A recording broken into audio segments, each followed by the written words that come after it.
Welcome back to Let's Talk About That. Today we have Hello Gorgeous. Hello Gorgeous. Hello, gorgeous. So, let's talk about yourself. Myself or the business? It's all in one. So, What's your name and your group okay. that you're with? Let me hear a little bit about you. So my name is Kim Becker, and I am the co-founder of Hello Gorgeous.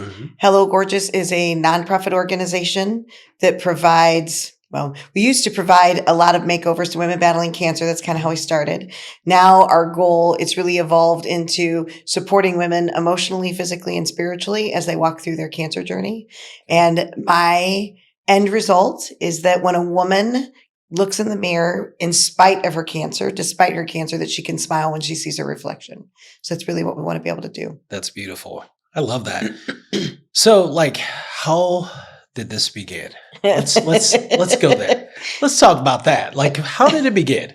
So when I was in high school, I wanted to be an attorney.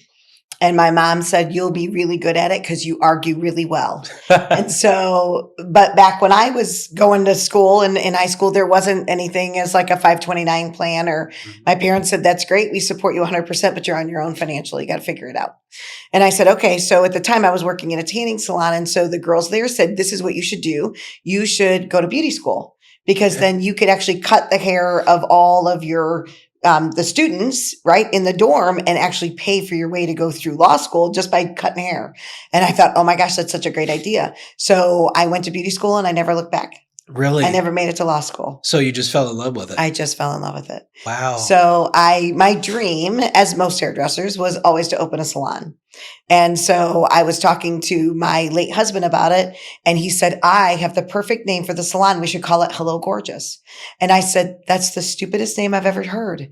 He said, no, it'd be really great because every time you answer the phone, you get to say, hello, gorgeous, and it'll make people smile. And I said, yeah, it's stupid. We're not doing it. Yeah. So I had been an educator for a company and had visited a salon in Southern Illinois. And they had, it was a French flair to their business. And it was like a chateau looking building. Hello, Gorget. Hello, Gorget. Yes. Actually, it was called Cheveux, which meant hair in French. And they served cheesecake and champagne to like all of their salon guests. I'm like, that's the kind of salon that I want. So when he came up with the whole idea to name it Hello Gorgeous, I said, no, we're not doing that. So we opened a salon and we called it Cheveux Professional Hair Design. We owned it for 10 years. And the whole entire time that I owned the salon, I loved owning a salon, but there was always something that was missing. Like, I don't know how to say, except it wasn't right. So I thought it was the business. So every year we would remodel the salon at the beginning of the year. When that didn't work, we moved from 1,000 square feet to 3,000 square feet. We had 17 stylists and a massage therapist, a receptionist, and it was awesome. So you're trying to fill the void. To fill the void, thinking it was the business. Right. Well, then when that didn't work, I thought, well, maybe it's me. So I started training at all these places and went to Chicago and Miami. And my big dream was to study at Vidal Sassoon in London. And I did that. And it was amazing. But there was still this emptiness that was there. How was Vidal Sassoon? That was incredible. To meet all the people from all over the world that were doing the same thing that you were doing. It was an amazing experience. Would you say that also enhanced your passion? Absolutely. With just being able to experience, because I think we get into a space sometimes where we're doing the work here and then you kind of go abroad and see others doing some of the similar work and they have different perspectives of things and styles and they have different strategies and you bring that back with you, right? I did. Yeah. And it was amazing because of the fact that what I wanted it to do with that training was enhance my work. Yeah. Right? I wanted to make what I was already doing and just make it better. I didn't want to change who I was or even the type of work I was doing, but I wanted it to enhance the style that I was giving, and it did. And so outside of that, I'm feeling some other things in here. So you're focusing on experience. Yes. Because you went back before and you're looking at providing an experience for your customer or your relationship that you're having with this person that's coming into your world that's trusting you to provide something for them. Yes. Right? Yes. Excuse me.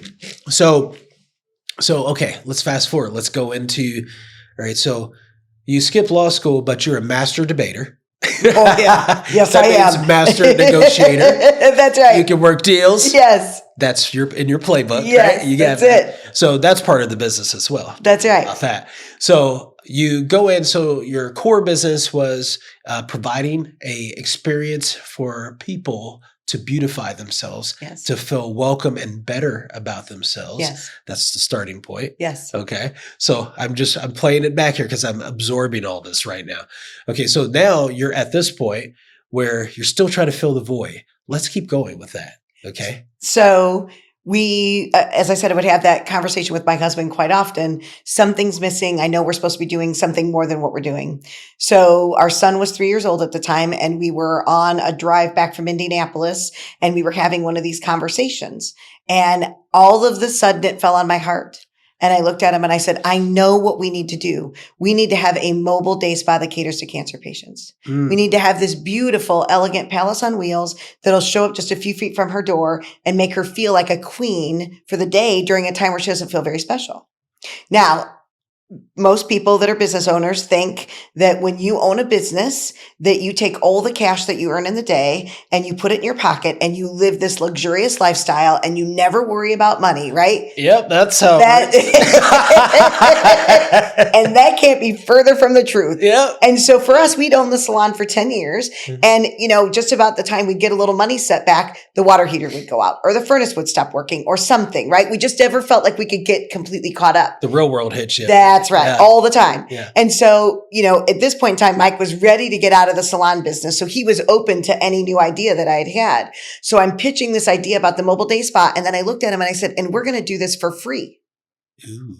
And I watched all the color run out of his face. And he's shaking. Yes. And he looked at me and he said, how are we going to do this? And I'm like, I don't know. I just know this is what we're supposed to do. So him being the husband that he was, he stopped at a bookstore and bought me every book he could find on free money for women and grant writing for dummies and grant writing for women. And he got back in the car and I was so excited to talk to him. And I love being able to talk to him in the car because he couldn't escape. So he had no choice. You had his attention. I absolutely did. You have me right here. That's right. It was. And you're having the conversation. Right. You can't get out. The doors are locked. Nope. Shut your phone off. That's right. This is just us. Yeah. That's right. Yeah. So I kept telling him about this and, I got more excited and I just started talking faster. And so our son woke up from his nap and we stopped about 30 minutes from home to let him stretch his legs. And we were at a play area. And now 10 years had passed from the time we opened the salon to this moment. And we're walking into this play area. And I grabbed a hold of Mike's arm and I said, you know what, Mike, this is supposed to be called Hello Gorgeous. I said, the salon was never meant to be called Hello Gorgeous. This is supposed to be called Hello Gorgeous because that's how these women deserve to be greeted. Wow. That's powerful. Mm-hmm. So getting into that, okay, so you had this epiphany and you said, okay, I want to make women feel gorgeous in the time in their lives when they're the most broken, right? I mean, because it's a ugly disease and the process to recovery is painful. So you wanted to provide healing during a time of probably the most pain some people have ever experienced in their life. So, okay, so with the mobile salon, so you can provide a salon where if they didn't have the energy to go out and you just pull up, do they have to schedule something or how do you go about doing that? How did you find the people you need to reach? So that's how we started. Okay. This is how it started. Yeah. This is where we are. Yeah. Okay. So it's evolved. So we did take the mobile day spa out and we actually, I think my son is 21 right now, but I think he was about 8 years old. We took the mobile day spa out and we went on a tour throughout Indiana. And we teamed up with Simon Properties, which is the malls. Okay. And we found women through support groups and different things. And we actually kidnapped them out of where they were at. They were out prearranged. That's right. Get in here. It was all a surprise. In our program, when we did the full makeover, it had to be a surprise because women are selfless. Okay. Right. So if I say to you, come on, I'm going to take you for a manicure, you'll deflect me and you'll say, you take my mom. because my mom's had to watch me go through this. Yeah. Or take my daughter because my daughter's taking me to every treatment. So when we were doing the full makeovers, it had to be a surprise. So we kidnap women out of Bath and Body Works and out of JCPenney's and Applebee's, and we'd take them out to the mobile day spa, give them a full makeover experience, then plan a big reveal party for them afterwards, after they're all done up. Because people, when women are diagnosed with cancer, people don't know what to say. Right. So they say nothing and stay away. Right. So the most important part for me was to reconnect them with this support system that they needed to get them through the rest of the journey. So while we were on that, I said to Mike, we can't do this by ourselves. There are so many women that are diagnosed with cancer. We can't do it. The statistic from last year, 2022, more than 900,000 women were diagnosed with cancer in the United States. Wow. And that didn't include the women that were diagnosed the year before that continue to go through treatment. So back then in the early 2000s, when we were doing this, or mid 2000s, there were like 35,000 women that were diagnosed with cancer just in Indiana. Wow. And so I said to Mike, we've got to figure out how to do this. And we need a tribe behind us. And who's better to serve women with cancer than hairdressers? So I created a salon affiliate program where I go in and I train salons how to create the Hello Gorgeous experience. That's awesome. So what we realized was I wasn't taught how to take care of a woman with a compromised immune system when she entered my salon while I was in beauty school. And there are things that you can and can't do on a woman battling cancer that you can do on a regular salon guest that walks in. So we created this program, and then we went out and trained salons to create the Hello Gorgeous experience. They became the face of Hello Gorgeous in their community. And one time a month, they did a makeover, a surprise makeover on a woman battling cancer that was from their local area. So before COVID hit, we actually had 33 affiliate salons in 15 states that were doing these makeovers, which was amazing. That's big time. Yes. So, not to roll back a little bit, but I felt like I missed some of the part with you know how it feels to go through a cancer experience. So, we always talk about we have to go through things to get to a certain point. So to understand the experience or what it feels like, you personally, emotionally connected to what that feeling is about, right? But not till just recently. Okay. So 17, we've been in existence 17 years. Okay. 2017 was a really tough year for us. Monaco Coach had donated a new mobile day spa for us, brand new, $250,000 vehicle. It was beautiful. Nice. April of 2017, it caught fire. So I watched my dream go up in flames. It was my true palace on wheels that I'd always wanted. And in June of 2017, I lost my husband to septic shock. So fast forward to 2019, what had happened was I'd had an insurance agency come, just their normal routine thing, right? So they had me do one of the Cologuard exams. Well, I'm not on medication. I'm not on anything. I'm like, come on over. I'm as healthy as I can be, right? So they do this exam. I get a phone call at the office that says, hey, we got this test from you. Something's not right. You need to see your doctor. And I'm like, who are you again? What's going on? They're like, you really need to have this done. Well, Mike died when I was 50. You're supposed to have a colonoscopy when you're 50. I didn't do that. Like, life took me another direction. Busy, worried about, I had other things going on. I had doing. a child now that I was a single parent to. I needed to take care of him. My health was not my priority. So I'm like, all right, I need to go in. I hadn't been to the doctor in so long. I had to reestablish patient care, all the things. Right. So they go in and they do a colonoscopy on me. I'm thinking it's going to be routine, in and out. I had a colonoscopy on Wednesday, a CAT scan on Thursday, and I saw a surgeon on Friday. Wow. The next week, I am in the frozen food section of my grocery store, and I get a phone call from the doctor that said, you have cancer. And I froze. And I thought, all I kept thinking of was, really, God, being a widow isn't enough. Right. Now I have to have cancer too. And that was always my fear. My husband had been diagnosed with a liver disease 3 years after we got married. So 20 years of our marriage, I was his caregiver. But it wasn't it was managing doctor's appointments until the last part of it. But we had lots of hospital stays and lots of emergency room visits. And that was always my thing is, if I get sick now that I'm alone, who's going to take care of me? Yeah, that's heavy. Right? Right. And so all of a sudden it came in and it was amazing. And these people came around and I had the support system. And as angry as I was at God for doing this, it was such a blessing. Yeah. Because I became a lot better at my job. Yeah. Because now I understood right. what it was like to hear those words and have your life turned upside down in an instant. Mm. And it's not romanticized like it is in the movies. Right. They take you in the office and they hold your hand and we're sorry you have cancer. It was literally a phone call in the frozen food section of the grocery store. It's like a breakup by text message. Exactly just right. like that. Exactly right. Yeah. Exactly right. So going into that, I'm not trying to pull pay go ahead. anything like that, but I know that as we're kind of getting into like where you're at right now, the passion is intensified because you've went through That's right. this trial. Okay. And I think that comparing this to just, everyone going through certain things in their lives that transforms them into what they're meant to be, you have to sometimes experience some pain. Mm-hmm. And the pain is not sexy.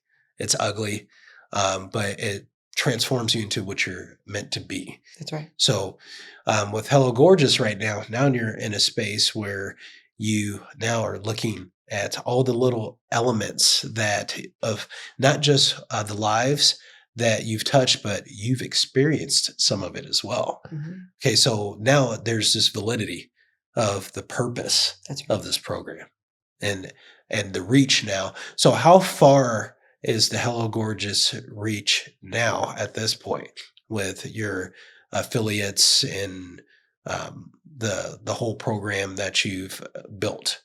Like, where are you at now with the reach across, say, America? How far are you reaching with Hello Gorgeous? So, we, like most, COVID changed things. Oh, yeah. Yeah. Right. Yeah. So we had 33 affiliates in 15 states and then COVID happens and everything was just kind of tripping along. It was awesome. Yeah. That's right. So what I say, we were in the middle of a pandemic and everything changed except the cancer diagnosis. There were still women that were hearing those words, you have cancer, even though we were in the middle of a pandemic. I am a very touchy-feely person. I meet you. I need to hug you. That's just how I am. So when somebody had said to me before, you need to come up with a virtual option for this, I said, absolutely not. Yeah. No, these women need to be hugged. They need to be touched. They need to be, well, when that's the only option that you have is virtual, then that's what you do. So we worked with a group out of Mendoza School of Business through Notre Dame who planted a seed and we ran with it. So during COVID, we created a virtual makeover. So it was a box of product and I created a step-by-step video on how to use everything in that box so she could do this safely in the comfort of her own home. So now it expanded our reach. Right. Because it's not just the salons. Now there are some people that maybe wouldn't want the in-person makeover because they're more private about their journey. Right. I didn't tell people for 6 months that I had cancer. Right. My inner circle knew, but I was afraid. That was your private. I was afraid it would make me look weak. All of a sudden she lost her husband. Can she do this by herself? Oh, now she's got cancer. For sure she can't do this anymore. She doesn't have enough energy to do That's right. Right. So I get that part of it. And then I remember 6 months going in and my sister is my director of operations. And I said to my sister, Trish, I'm like, it's time. I need to be able to tell my story. And that's when I came up front with it. And so, now I tell people when they come in. And so anyway, so to answer your question, we have a much further reach than what we did. We can send virtual makeovers to Alaska and Canada, anywhere. Which we have. That's right. And through all of that, we created an online membership site. Oh, yeah. So now it's that I wanted to create a space that when a woman wakes up at 3:00 in the morning and needs someplace to go to have all of her questions answered, I want to be that place for her to go. So we have a membership site. It's online. My goal is to help women smile when they look in the mirror. So it's an acronym for SMILE. Mm-hmm. So it's support, motivate, instruct, leverage, and embrace your cancer journey. And under each of those, there's videos and PDFs and we've created an online community. So you've created a whole platform. Yes. Right. Yeah. So we can be global because we can help women everywhere.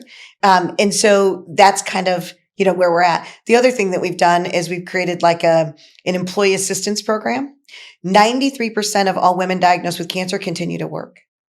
And yet their appearance is affected. And so you think about the ripple effect of things. Right. It's not just her that's affected. Right. It's her employer. It's the employees. It's her family. Right. It's her kids. And it all goes back to appearance. Well, and you're going into that. Like, so if they're in a position, say they're a business owner. That's right. Right. And they may have that same That's feeling right. of they've lost the power that they have to lead. That's right. Potentially, right? That's right. And then there's that whole element of people feeling sorry and not That's being right. 100% the way they should be. That's right. Because transparency is important. Yes. So if you're operating a business, you need to operate the business. That's right. So that's right. Yeah, that's powerful. So wow, this is really, really awesome. Just telling you, you've really built a super impactful platform here. Thank you. And I'm just blown away. Okay. Just 100%. I knew a little bit about it, but this is next level. Okay. And you're so like humble about it. Well, thank you. So humble. Like, congrats. Well, I didn't do it. I have a lot of support. I can't, but when I lost my husband, it was devastating because he was my husband and my best friend and my business partner. And we lived, eat, and breathed Hello Gorgeous. And so all of a sudden, it wasn't just my personal life that was affected. It was my business life that was affected. It was everything. Yeah. And so my sister was amazing. She and her husband had been a part of Hello Gorgeous from day one.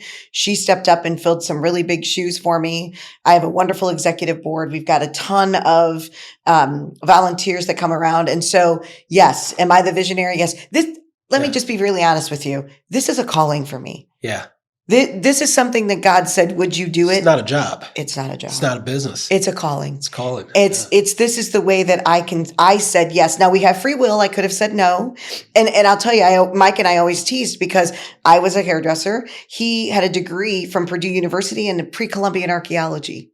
And I said, God should have chosen 2 marketing majors from Harvard to do what he's asking us to do. But God doesn't call the equipped. He equips the called. So if I could do it all on my own, I don't need him. Right. This is truly, and you know what? It's a gift. I thank God every day that I got chosen to do this because it's amazing. It is the most difficult and the hardest thing I've ever done in my whole entire life, but it's the most fulfilling. And impact. Yes, so and impactful. If we're living off of, what would you say the most important thing for you in your life, which I can see what you're doing. If you summed it up in one word, what would that be for your life? I don't know where I would be without my faith. I really, to go through the loss of a partner, I gave up. So I'm a unique species, right? Because I owned a business in the profit world and I owned a business in the nonprofit world, right? So in the profit world, it was money would get a little tight, right? So I just say, Kim's in a bad mood, 20% off all the retail or whatever. I thought I had some control over that, right? I don't necessarily have anything to sell with the nonprofit, right? I have to touch, move, and inspire you to take action to donate to my nonprofit. And it's all about faith. It's all about knowing that no matter how it looks like here, God's going to come through. He's going to be the one that's going to take over. And if I didn't have that, I really have no idea where I would be. I mean, there were days after Mike died that I literally had to remind myself to breathe. Wow. I had to remind myself to breathe. For 4.5 years, there was a sign on my bedroom door. It was the first thing I saw in the morning, the last thing I saw at night. And it said, "You are still here for a reason." Wow. I had to constantly remind myself that I'm still here and that God's not done with me. I think God was done with Mike. Mike did all the things that he needed to do. He impacted all the legacy that he left is amazing. We talk about him and people are like, man, I wish I could have met him. Or people will say, I feel like I knew him. Because none of this would have started without him either. That's right. Here's the thing. Yeah. What I realized is I was the visionary. God gave me that. He gave me the vision. Mike was the executioner. Yeah. It was his job for me to say, hey, Mike, I need a media kit. He gave it the lift. Yep. And he put it all into play. Now, my sister Trisha is the one that does all of that now, too. I'm the one that comes up with that. She's my person now to be able to say, hey, I want to do this. I got this idea. Yeah. She's the one that kinds to put it into play. How does this work? She's the integrator. She can go and put it together. She's the integrator. That's right. She puts it together. That's right. Gives it the lift. That's right. That's exactly right. So, okay. So let's go into, let's talk a little bit about some of the ops. Like, I know we are a marketing company as well. There's no secret, but we also do software design and all that. And so we integrate. Mm-hmm. We integrate and distribute. So similar to kind of your platform, you had to market that by not having anyone in marketing. Where did you guys get all of this star power to get to become visible? Because I know you're kind of networking through some of the like the shelters, and was it like just over time, like just you start word of mouth, or how did you guys like really get the visibility to and to reach your whole program and your platform? Part of it is us. So my brand, Hello Gorgeous, we have it on t-shirts and hoodies and zip up hoodies. And very rarely, I think people think that's all I own is Hello Gorgeous stuff. And so that was part of it. You just wore the crap out of it all the time. All the time. If they're going to see you, you're going to be That's wearing right. And it didn't matter where we were. We were in an airport. We were in Orlando. We were in Las Vegas. We all had Hello Gorgeous on. And sometimes it was just me. Sometimes it was a team. But there's something about seeing that Hello Gorgeous would make people smile, right? Or it would start a conversation. Like, what is that about? That's right. So I got an opportunity. Or you get the 90-year-old men that go, well, thank you. That's clever. So like you just basically created a mob of branding. Right. Right. Like, exactly. So every time they saw that, and then after you see it enough times, right, then people start to know that's what right. the brand is. That's right. But you know what's really interesting though, too? You can't be a hero in your own hometown. And so it still strikes me interesting. People still don't know who we are and we don't know what we do, which is frustrating to me because what I always say is I can't help the women that don't know I exist. Right. So there are women out there that have heard the words you have cancer that don't know that Hello Gorgeous is there to help them, that doesn't know about the free resources, doesn't know. We just did a ribbon cutting in March. We put a salon inside of our office.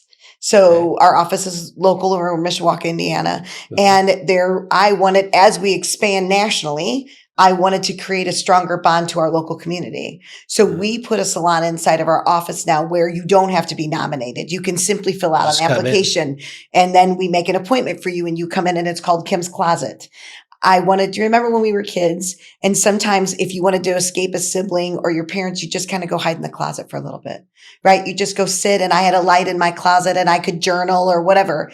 That's what I wanted this place to be. It's like a flipped escape room. That's right. It's a place that you're running to instead of getting out of. That's right. And I can close the doors. Yeah. And you can forget about your cancer for a couple of hours. Wow. That's powerful. So where do you get all of this inspiration? Mm-hmm.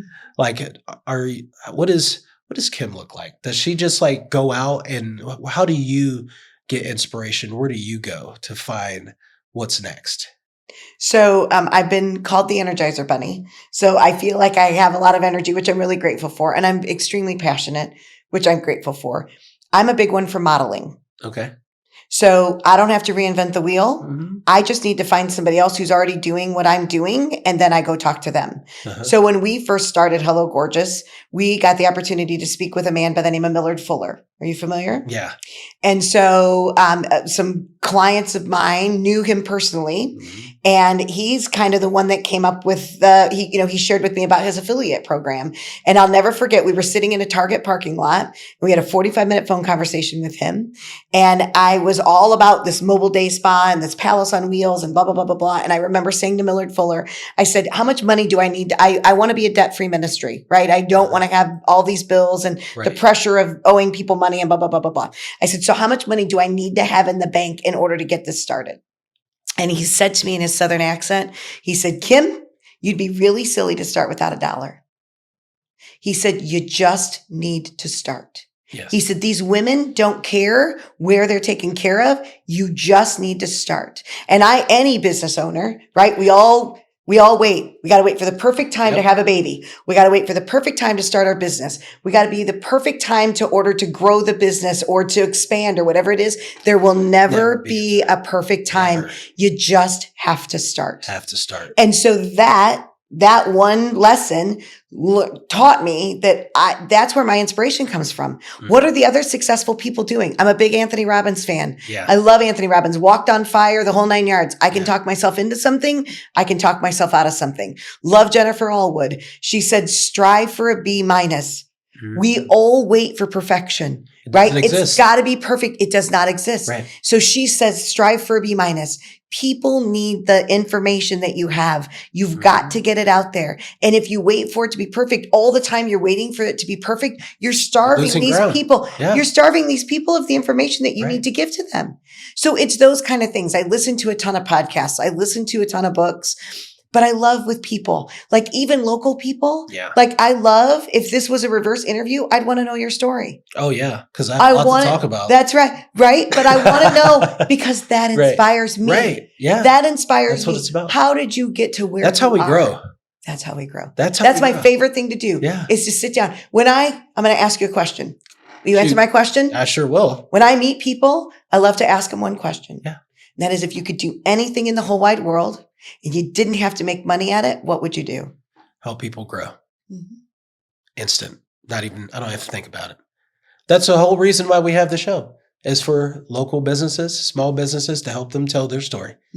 We don't make a dime on this at all. It's to help them grow, give them visibility, help them get the confidence they need to go to the next level, and give them, train them. They learn how other businesses and other people, what they're going through and how they're reaching for excellence and what it takes. Not always beautiful. It's not. No, it's not. It's ugly sometimes. It is. But you have to push through the pain. That's right. But what was so cool about that is that's what lit you up. Yep. That's when you came alive. Yep. So what if everybody followed that passion? Yep. And we don't. We don't follow that passion. Everyone's stuck on survival. Yes. And how the next dollar, the next project, the next cent, whatever it may be. Some people are stuck on appearance. Yes. And it's sometimes false. That's right.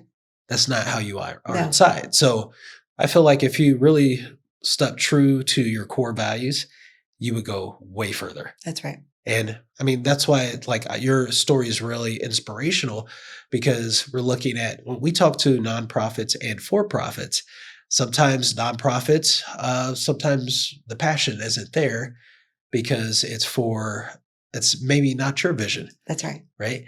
Versus when it's your vision, it's your calling. That's right. It's a whole different perspective. That's right. Which is beautiful. So if you were to talk to someone else that is feeling that they're called to something and they're trying to work through the what ifs, because, I have consulting sessions sometimes with different people, and that's usually where they get stuck on the what ifs. And I can't move past this. What advice would you give them other than just starting? What would you give them? What would you tell them their trigger point should be? You have to take the first step. And even though you don't see the entire stairway, you have to, and is it Martin Luther King that said that, right? You take the first step, even though you don't see the stairway. And I don't believe that God's revealed the whole vision to me because I'll freak out and run away. But we have to do what we know to do. You've got to take that first step, right? And you take that first step in faith, knowing that you're covered. Right. And then all of a sudden, then it's the next step, right? My late husband would always say, you make a decision. And if it's not the right decision, then you make another decision. Right. But and I get that way too. I'm so afraid of screwing up. Right. I'm so afraid of making the wrong decision. But you know what? I don't regret any of the wrong decisions or any of the mistakes I made, because they were all learning tools for me. And God has taught you how to walk in the dark. That's right. When I can't see, because He's the one, He's got me. Right? He's got me. So if there was any, as I said, and I've said this before, I didn't know how to start a nonprofit. Right. I didn't know how to manage a nonprofit through a pandemic. I didn't know any of those things. But you know what? I did what I could do, and then I leaned on God to do the rest. And so many times I think that's what we have to do. Because we can't physically see what it is, then we shy away from it. We can't, but you know what? There's an extraordinary future out there if you just give in to whatever that thing is in your heart. Forget the fear. Forget the fear. It's not real. Right? It's false evidence appearing real. Yes. That's what fear is. Yes. Right? It's not there. And the enemy would love nothing more than to bring out all the insecurities of what you are not as opposed to what you are. And so if you've got that calling inside of you, you just need to have the faith that that's what you're supposed to do. Look, I sold a successful business. Yeah. Right? We had 17 stylists. Every single chair in my salon was rented. I was supporting our family on what I made behind that chair. Uh-huh. And I sold that business. But that wasn't your calling. It wasn't my calling. That's right. But it prepared you with the tools absolutely you needed to get to where you're at now. That's right. Create the impact. That's right. That you're providing right now. That's right. All gorgeous. That's right.